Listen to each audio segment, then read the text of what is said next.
It is now my pleasure to introduce our next speaker, Marlene Bjornsrud. Marlene Bjornsrud has been a leader and advocate for women's sports as an athlete, coach, and administrator at the college and professional levels for more than 35 years.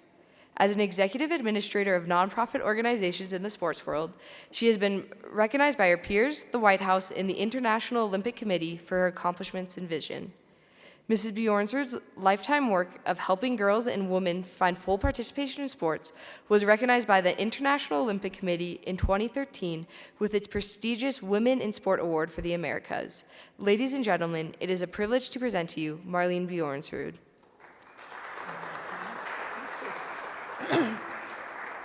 Good afternoon. I'm pleased to look out and see a number of men here. So thank you for being interested in what an advocate for women and girls in sport has to say. I think that in recent years, there's been a lot of activism coming out of the sports world. A couple things that you probably know very directly would be the name Colin Kaepernick, formerly of the San Francisco 49ers, as he took a very dramatic stand to try and make a point about something he believes in. And another in the women's side would be Megan Rapinoe with the United States women's soccer team.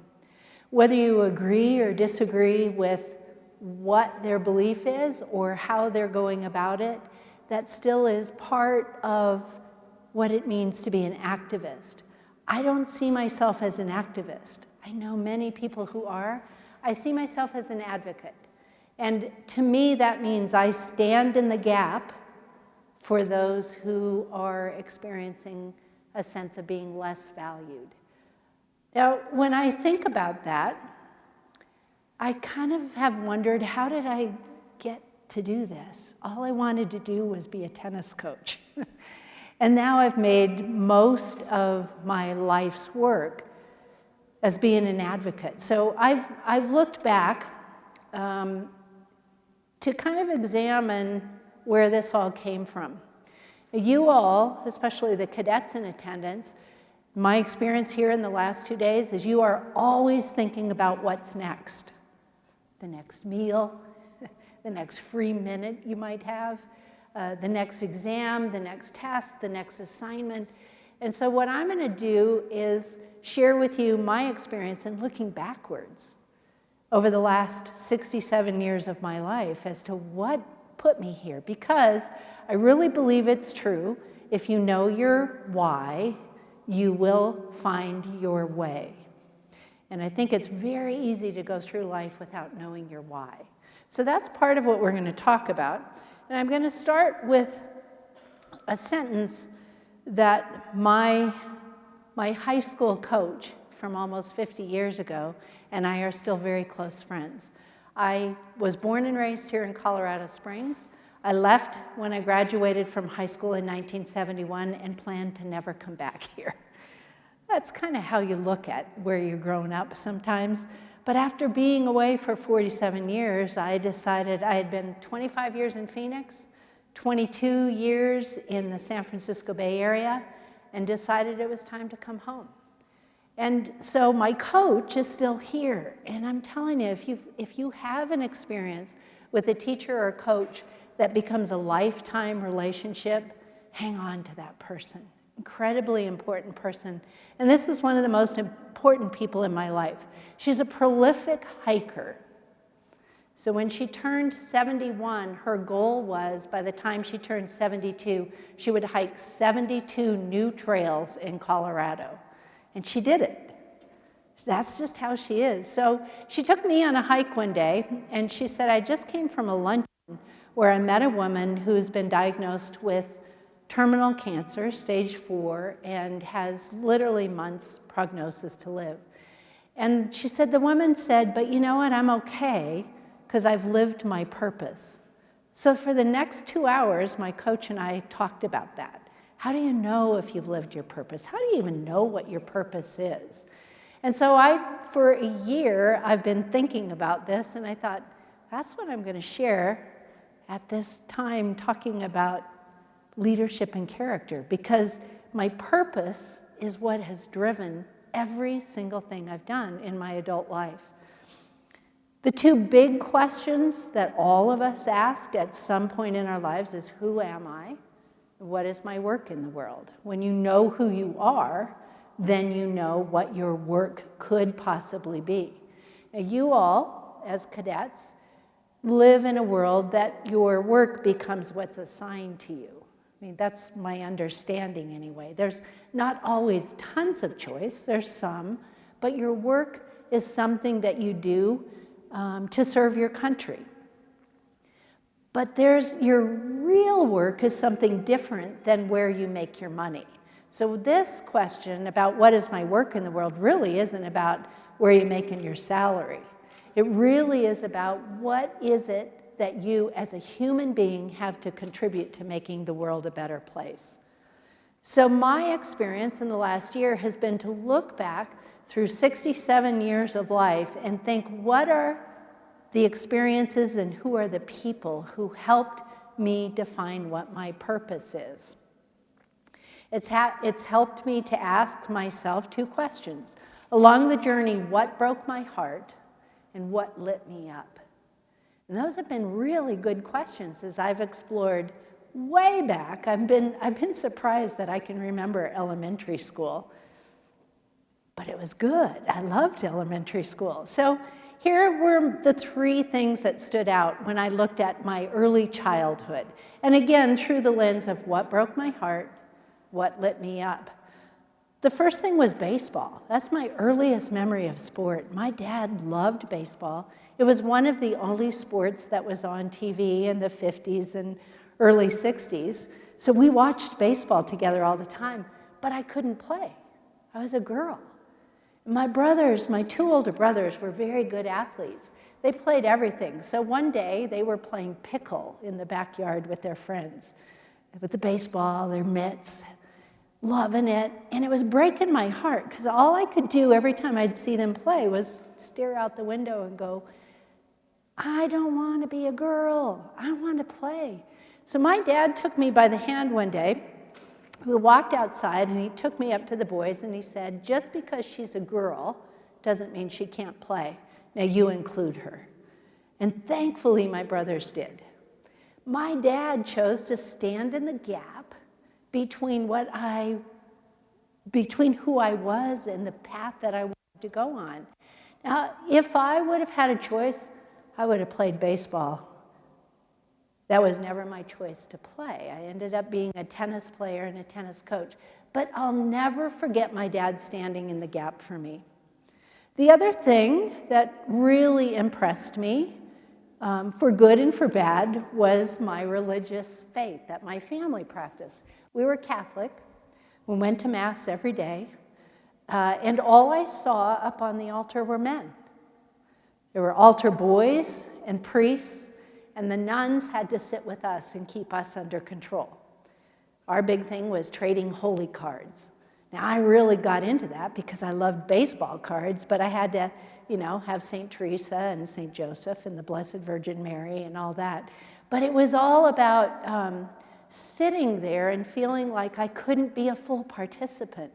And even as a young child, that really struck me. It impressed me that for some reason I was looked at as less than. And the other thing that went right along with that was the fact that all little girls wore dresses all the time. I wanted to play sports. I wanted to be outside. I was very much a tomboy.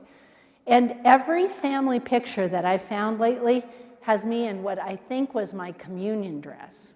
I think my folks made me wear that all the time. I was always in this white frilly thing and sometimes even had a little veil on. I don't know what that was about, but I felt that it was really confining. I felt like the other thing it did is it put me in a box and a boundary where I wasn't allowed to be fully active, to play like my brothers did. So those were shaping kind of things. But some of it broke my heart, really lit me up though when I'd find someone like my dad. And then my mom, who was a great advocate for me, she was also an advocate for the poor. So she would come home. She worked in very poor communities. She would come home at least once a week and tell all 5 of us kids, go to your closets, pull out something that's really nice for me to give away to another family. Every time I pulled out a dress, it was like, I'm being really nice. Please take this, you know? But she was wonderful about standing in the gap for poor families. So I learned that. It would really impress me early on. Middle school for me was like middle school for a lot of people. It was a bad time. It was really challenging. My dad became disabled. Along with his disability physically, he became very different mentally and emotionally, very short-tempered, not abusive, but threatening. That was kind of the culture of our home then. And I do remember many times, because by then my 2 older brothers had moved away. There were 3 of us, and I was the oldest of the bottom 3 kids. And I remember many, many nights going upstairs, hearing my dad screaming at my mom, and standing between them and saying, if you're going to hit her, you're going to have to go through me. Now that's as a 7th and 8th grade girl. But I had learned really early on to stand in the gap, and I felt like I can do that. Now, after school, it took a whole different look, because for some reason at our school, girl fights were a really big deal. Now, I'm not much of a fighter, but when I feel like there was going to be someone ganging up on someone, I would go to those girl fights. And I would mix it up if I had to, until in one of those times, somebody came over. I wore, you know, none of you will remember too much about the early 60s or the mid 60s, but I wore these hoop earrings that were like that, you know. Girl grabbed it, ripped out my whole earlobe, just ripped it right out of my ear. I went home and I got a little bit of trouble, and I decided that's not the gap I was going to fill anymore. I couldn't do that. So then moved on to high school, and in the late 60s in Colorado Springs, we were going through integration. I had never until high school shared a classroom with a person who had a different skin color than me. I knew people lived here that didn't look like me, but I had never experienced that. Well, the first day of school, as my sophomore year, as the bus arrived to bring kids who were coming from south of where we were, I was very excited. I thought, this is cool. You know, we're going to have lots of different people here.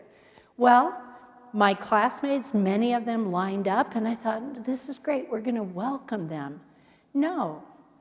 What they did was spit on each one and told them to go home. And that, again, broke my heart as a high school kid, just standing there going, it was being done by people that I never, ever would have thought would have taken that kind of action.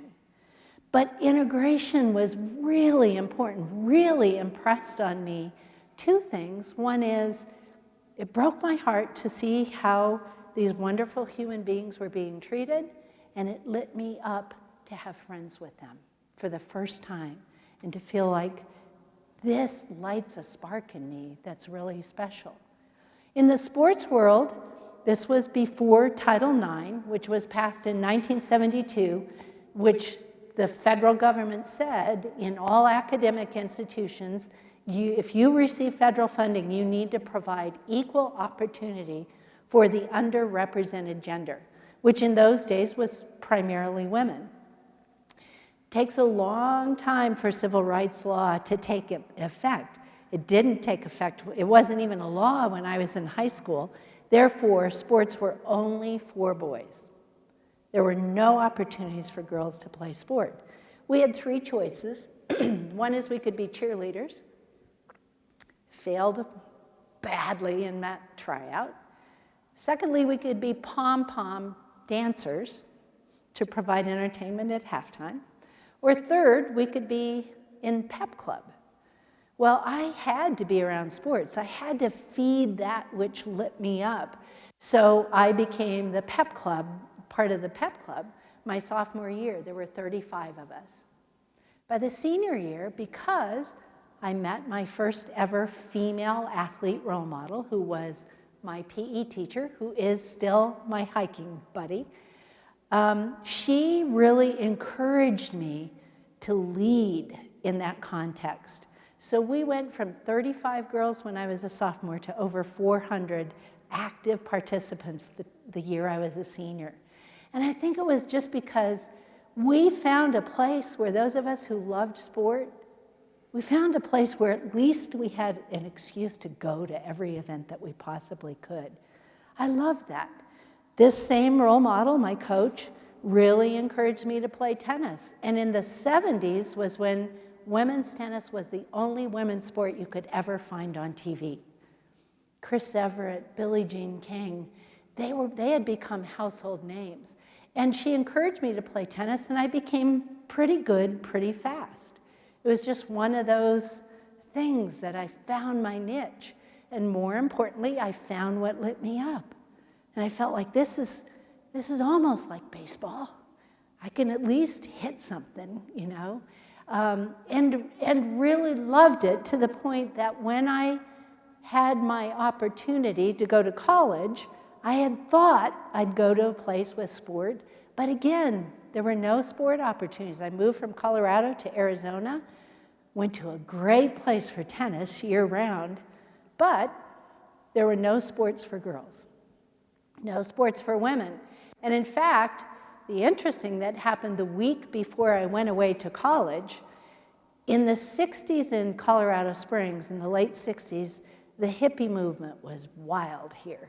I have to say I loved it. I absolutely loved it. I wanted to be a hippie so bad, and my mom wouldn't let me. But the thing that followed it was what they called the Jesus People movement. So it would be all these hippies that would then change their lives, and they would live in communes in downtown Colorado Springs, a lot of them on Cascade and Wasatch and Nevada. So I got involved with this commune, and one night, one of the guys at the commune came up to me and he said, "God just told me to marry you." And I went, okay. All I knew in my frame of reference was that men worked through God. God worked through men. So I went home that night and said, "Mom, I can't go to college. I'm getting married." And she said, "Really? Who are you getting married to?" And I said, "Bill." And she said, "Bill who?" And I said, "Oh, I don't know. I don't know his last name." But he told me, God told him. And my mom, again, this wonderful woman who would always stand in the gap for me and for others, said, it took about 24 hours of constant conversation, but she said, "You know what? Go to college, and if after a semester you still want to get married, then come back and get married." Well, I left, and it took me a matter of days. It was my first clue that I learned his last name, and I still couldn't remember it. And I'm really not a dumb person, but I realized that all these experiences were shaping this sense of what I should do and who I should be as a woman. It was precious for my mom to say, "You have a mind, think for yourself." And for me to say, okay, I can do that. But the college I went to, there was no tennis, there were no awards for women at the end of the year. It's just the way it was. I wasn't an activist about it. I didn't get angry. It was just this constant sense of observation, watching, wondering if the world could be different. Well, eventually I decided that I would put everything I learned and put it to work in my career. I knew I loved tennis. I knew I cared to move the needle for women. I felt like I could do that in the college context. So I applied for and earned the spot of head women's tennis coach at what is now Grand Canyon University in Phoenix. I was paid $1,000 a year, and I thought that was great until I found out what everybody else was making. That first year, part of my job was to raise money to buy uniforms for our team. The school didn't budget for uniforms. That same year, though, the men's basketball coach made what he called a mathematical error. He meant to order 144 jock straps. He ordered 144 dozen.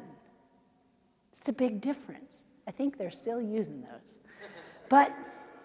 And everybody thought, oh, Coach Mack, isn't that funny? And I'm sitting there kind of going, but we're doing car washes? What is this about? Well, in 1981, our team won the national championship. It was the first national championship ever offered for women by the NAIA and the NCAA. And the men's basketball team did nothing. They didn't even work up to the playoffs. And it just broke my heart. But it also lit me up. And so I eventually transitioned into becoming an athletic director. And I felt like, I want to have a voice, I want to have a say, not just for women's sport, but for the underrepresented, uncared for men's sports too. And I loved that realm and spent much of my career in college sport until I had what I call that aha moment, that there was something different for me to do.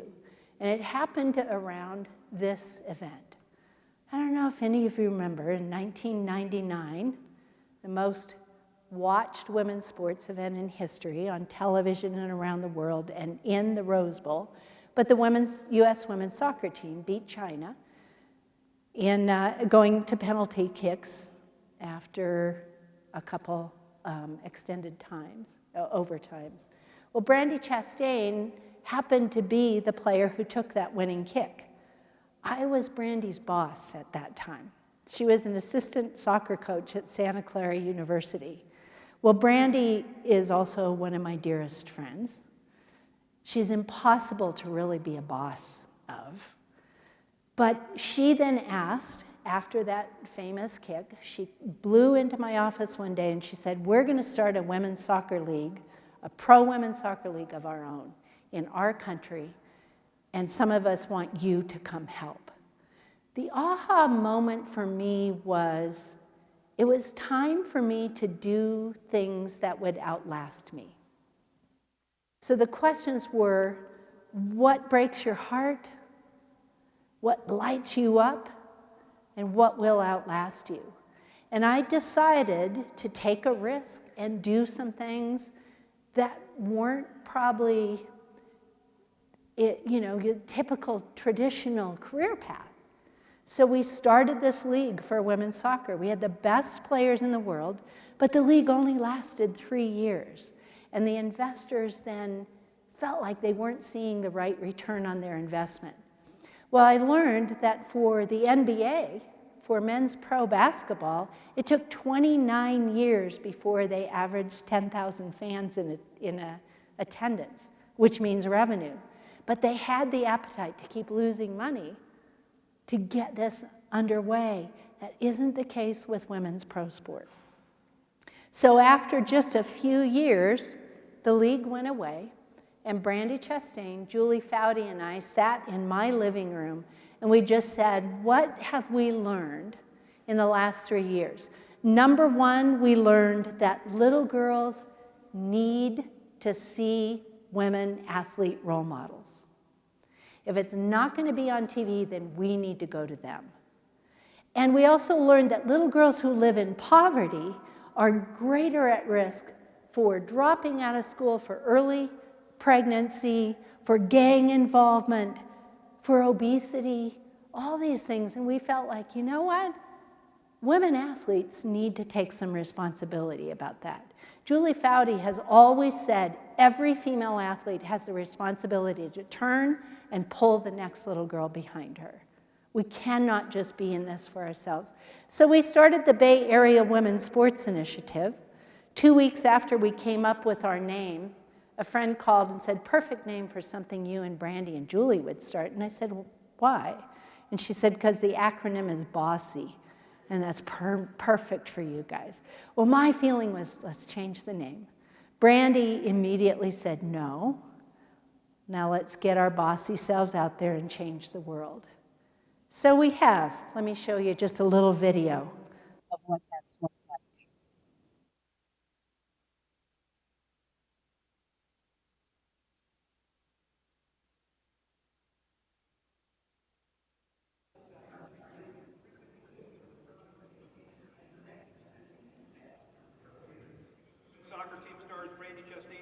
Saudi, and former general manager of San Jose's team, Marlene Bjornsrud, started the Bay Area Women's Sports Initiative, or BOSSY, in 2005. The organization has mobilized the sports community in the Bay Area to transform the lives of girls who need it the most. BOSSY mobilizes the women's sports community to engage, inspire, and empower the children who need us most. BOSSY is different than other after-school programs because we focus on very specific populations in our BOSSY Girls program for 2nd through 5th grade girls in underserved communities. And then we're powered by former female athletes and current female athletes. So our leaders on site, they've all played sports their whole lives. They know how important it is to be a part of a team. And they bring with them all those lessons that they've learned from teamwork and learning how to have successes and failures and work together. The program seeks out schools where the majority of children receive free or reduced lunch and make sure the two biggest barriers, cost and transportation, are provided through private fundraising. Once a week, volunteer athletes spend 1 hour and 15 minutes changing lives. So we know if they're involved in sports, they're going to be engaged, they're going to be inspired, and they're going to be empowered. These little girls now get to see someone that looks like them and go, okay, if I can see her, I can also be like her. So it's having that positive role model in their life. The female athlete volunteers, they are definitely the secret sauce, as well as our coaches. And what makes them special is, first of all, they're near peers, so they're like this dream big sister who suddenly starts, paying attention to you and brings you under her wing, and she stands for everything you know is good. In an effort to build on the fundamentals of sports, volunteers use terms like locker time to start and finish each session. We bring all our girls together, up to 65 girls, gather them, they grab their journal. We talk about setting a goal for the day, how many steps they want to take, what they're excited for. Set your own personal goal and then feel what it feels like to have that success and want more. So, okay, now I want to set a better goal. I want to get farther. I want to do more. I'm building confidence. And then within that, you have a team behind you that is also supporting you and working on their own goals. So you're not by yourself. You're all in it together. The power of sports, I think, is just showing leadership, being yourself, being strong, being who you are, and being ready to conquer any challenges that comes at you, because with sports, you're going to face everything. You're going to face adversity. So I think the power of sports is just overcoming certain challenges in your life. They get to have joy. For that time that they're on the BOSSY playground, they're not thinking about the outside stress that they're under. It's going to make our communities stronger to be able to, at such a young age, let these girls know that they are confident, that they can have strength, and they can make a difference in their community. They're just going to change the world. So what I love about seeing that is going back in time and thinking in my living room in 2005, 10 of us sat looking at each other and saying, we need to do something, especially in gang-infested neighborhoods where little girls are not going to have the money to play. Often in their communities, if there's money in a home and there's a boy and a girl, the boy will play sports, the girl will not. And we felt like we needed to take responsibility. The reason I also love this is because BOSSY outlasted me. It started in 2005, and in 2014, I turned the baton over to somebody else, and she's grown it far beyond what I ever dreamed. 25,000 little girls now have been BOSSY girls. More than 5,000 Bay Area athletes have been athlete leaders. And what I'm very proud of, because I live here and part and parcel of who I am, because as an advocate, it's a heart matter. The Colorado College women athletes are now starting what they can't call BOSSY girls, because that's California, but they're calling it Tiger Girls. And we picked 2 very low-income areas that those athletes are going to go in and love those little ones. So that question about what will outlast you is huge, because in sport, we tend to do everything to build ourselves up. And it's been beautiful to be part of something bigger. Because of the work of BOSSY, The International Olympic Committee in 2013 selected me as their Women in Sport Award winner for the continent of the Americas. And I remember having to look up and go, what's the continent of the Americas? I mean, that's kind of big. And I was shocked and so incredibly honored and so totally humbled by going to Switzerland to receive this with the women from other continents and realizing how privileged we are in America and how the sport community simply owes it to our country to do something more with their platform. That was a huge honor, and then because of that honor, I had a call one day on a Monday morning from someone saying, the First Lady would like to have you come to DC on Friday for a conversation. Well, what do you say? No, I'm pretty busy. I said, absolutely, I'll be there. And it was, will you pay for your own flight? This is a conversation about what's happening in the LGBTQ population. And she would like to have you come and address it from the sports world. So there I was in a room with 20 women and Michelle Obama, again, feeling like my role is now to stand in the gap and be able to express to her, who then would express it to her husband, who had power to make a decision about changing that space for the LGBTQ community to be able to be fully engaged and fully involved and fully authentic about who they are in the world. Probably one of the greatest, most profound conversations I've ever been a part of. But it was being able to say yes, because I know what my purpose is. I know my purpose is to stand in the gap, and my answer is yes every time I have that opportunity. After that, got another strange phone call saying, would you come to Doha, Qatar, or Qatar, to speak about the perception of women in sport around the world. You will be the first woman from the Western world to come and address that. My answer was an immediate yes. This time I didn't have to pay my transportation. And I went to Doha, had an incredible conversation, but the interesting thing to me is the Qatari women from the university who came were not allowed to sit in the main forum for all the events. So they would wait at the top of the stairs. I would go, I would present, I would listen, go back up to the top of the stairs for coffee breaks, and they would all surround me, and they just wanted to just talk. They really wanted to be validated. We had great, honest conversation about why are some of you fully covered, why some partly covered, why some of you not covered at all. Just beautiful, honest conversations. And I felt like even though that will probably be a one-time thing, I hope that that one-time thing outlasted me, because their presence in my life I will never, ever forget. When I got back from Doha, there was another opportunity to do something special. There's an organization called We Coach, and their whole purpose is to stand in the gap for women coaches. That's what they do. Because in 1972, if you'd look at college sport then, 90% of women's teams were coached by women coaches. Today, this year, 48%. And we continue to go down. We Coach wanted to fill that gap, to do two things. One is really support women who are in college coaching, and secondly, to create a pathway for more women to come in.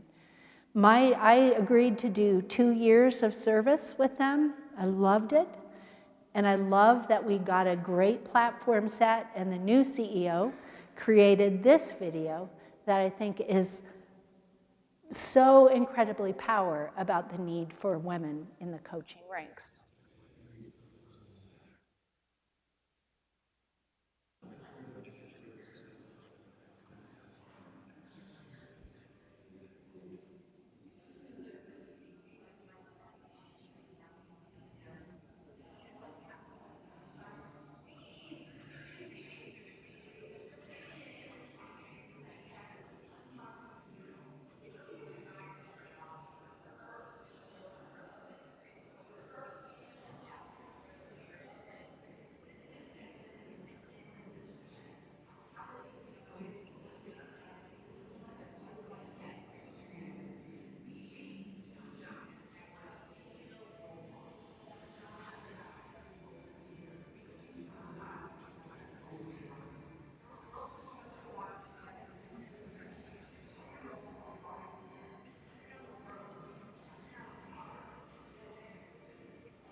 So I continue to be involved with We Coach, again, because advocacy isn't where you get paid, it's what you invest your time in.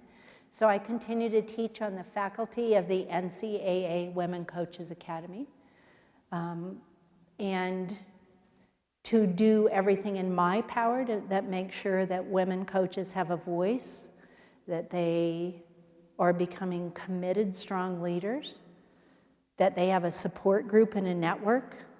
And in fact, in 2014, we had a woman from Japan call. Again, it's, you know, I keep feeling like, just keep answering your phone, because the woman from Japan called and said, we hear that you have this academy. Can I bring some coaches? And they came in 2014. In 2015, I flew to Japan, to Tokyo, for a one-day press conference. They had gone back to their government and just said, look, the Tokyo Olympics are going to be seen by the entire world.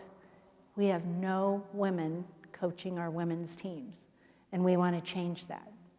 So they began and launched the Japanese Women Coaches Academy. And I am so, I mean, talk about being lit up. To go to Japan and be in a culture where the women simply don't have those roles, and to see that this wonderful woman named Etsuko has taken this on her shoulders and said, we're going to change our culture here. And she has gone to every sport association and found Olympic athletes who are done with their competing career and brought them into the coaching ranks. So when you turn on your TV this summer and watch the Olympics, if you see Japanese teams, you're going to see women on the sidelines. And I believe it's going to change forever. Again, Etsuko and I have talked about, this has to be bigger than you, Etsuko. It has to outlast you. This has to be a movement, something that stirs people in Japan to really become part and parcel what women are invited to do. So to me, the big three questions that I challenge everybody in the room, whether you're a cadet or not a cadet, to really dig into yourself, to say, you know, what is it that breaks my heart? It doesn't have to make you cry. I'm a crier. I mean, I kind of cry in commercials and shows, and I can watch Big Bang Theory and cry, but there are things that break your heart. Typically, they're injustice, things that you can see that are tangible. Explore that, figure it out, and then what lights you up? Is there something that where you make a difference that totally lights you up?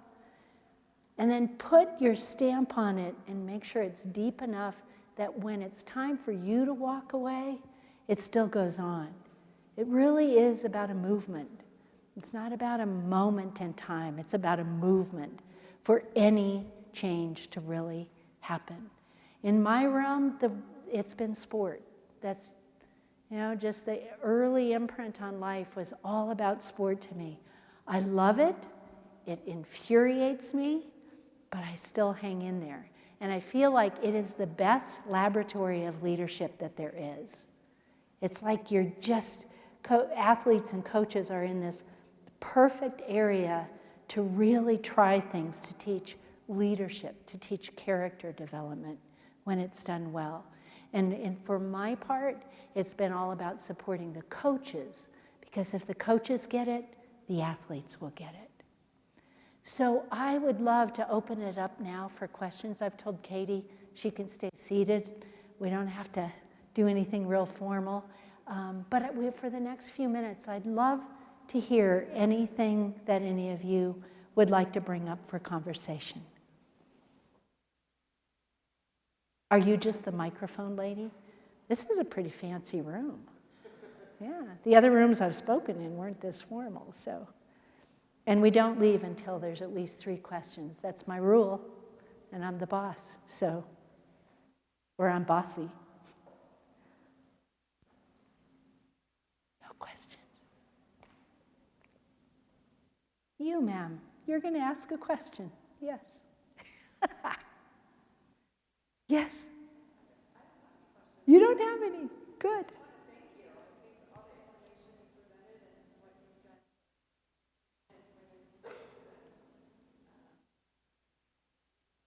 Thank you. Thank you. Well, tell me, do you play sport, or have you? Yeah. Tell us a little bit about what you've played. So in high school, I played basketball and volleyball and softball. And then when I moved on to college, I chose not to go down the path of playing a collegiate sport, but played more intramurals and focused on my studies. Good. Yeah. Love it. Well, and I would think some of the cadets here, hang on one second. Of the cadets here, how many of you play on an intercollegiate team? Okay. And how many, in addition, play on not intercollegiate, but you play a sport here? Because I know no matter what, you have no choice but to be physically active. But so some of you play on teams and some of you play club. Yes, what's your question?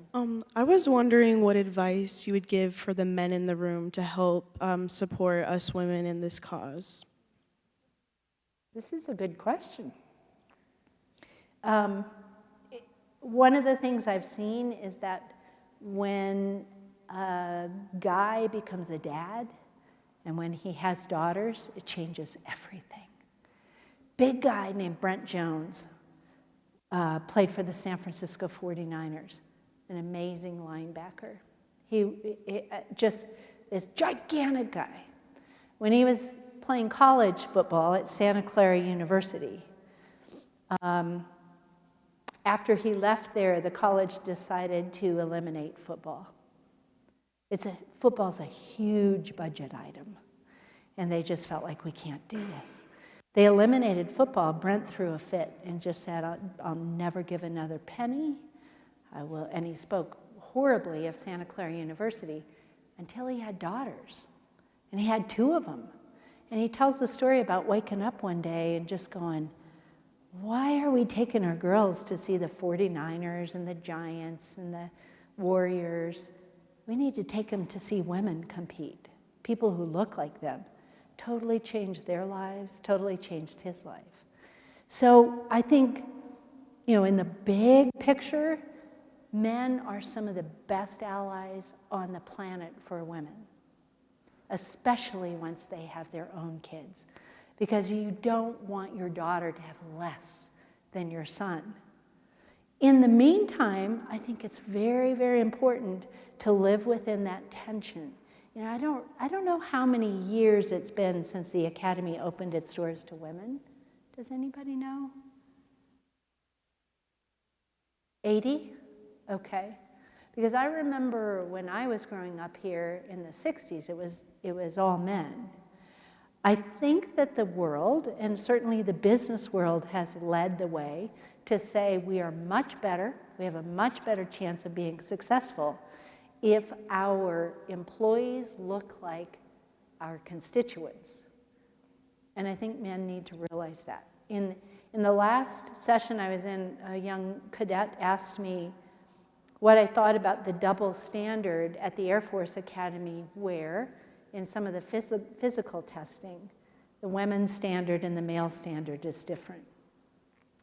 And I keep thinking about that and I still have no answer. I do think, though, that it's important for men to understand in sport, the evolution of women's sport has not been very long. I mean, really, there was a time, college basketball, women played basketball. That was the first sport in college sport in 1903, I believe it was. First game was played Stanford versus Cal. But the women were only allowed to play half court, because the belief system was that their uterus would fall out. Now, I have to think, what would that look like if you're running on the court and that happens? It's never happened.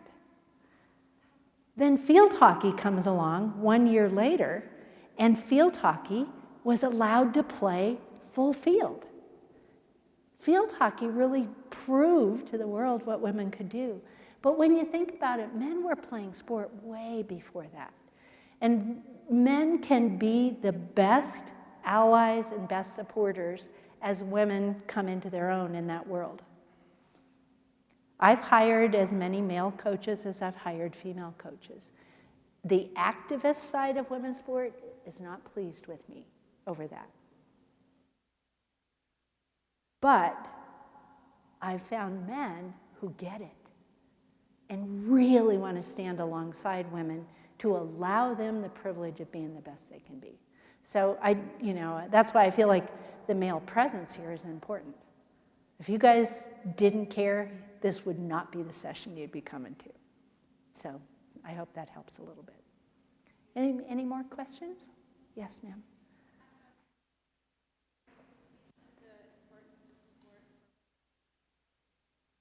Yeah.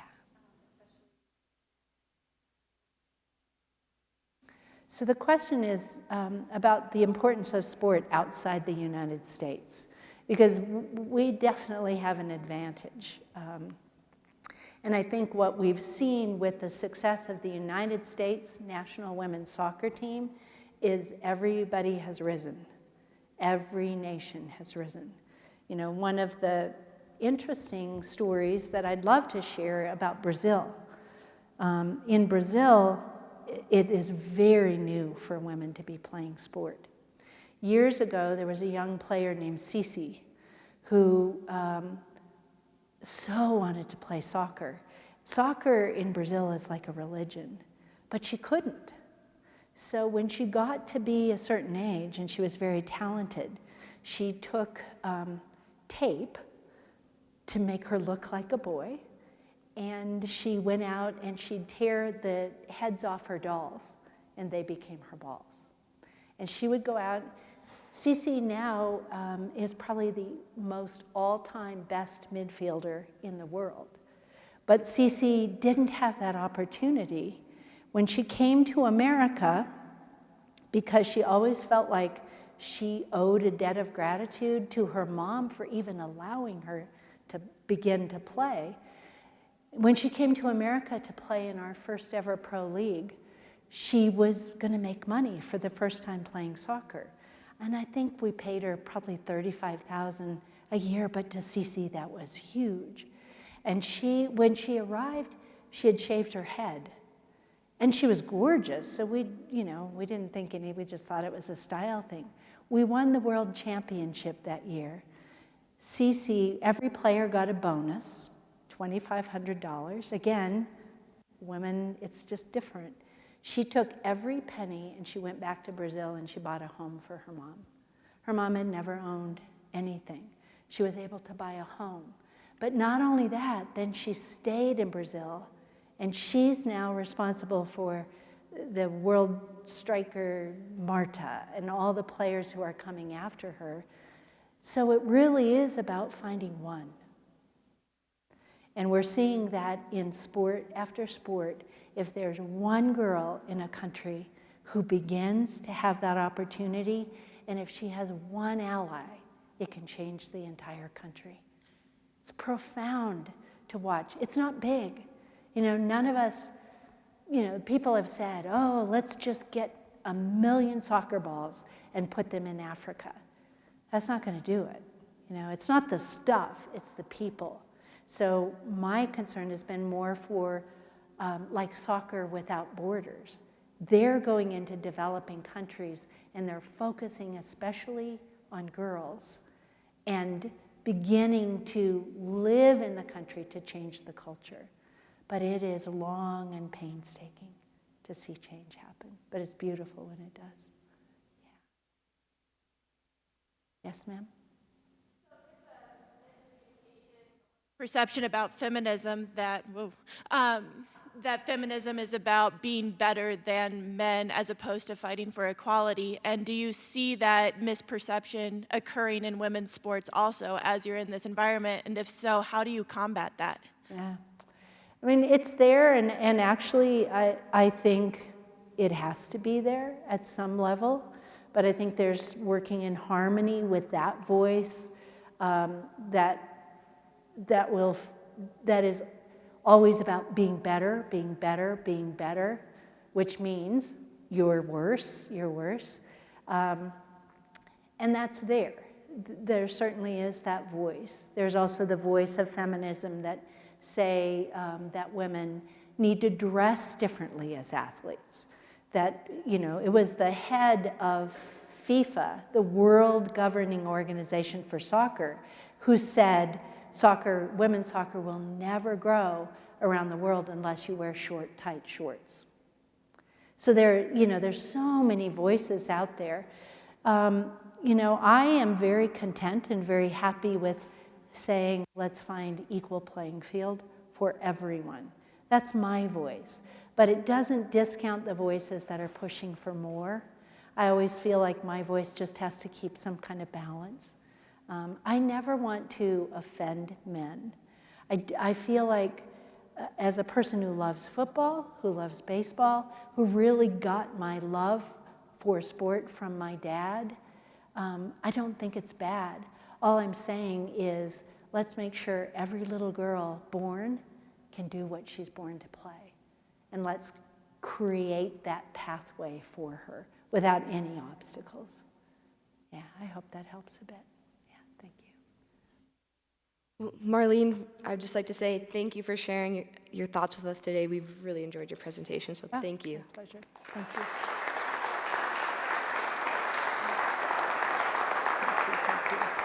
Go ahead.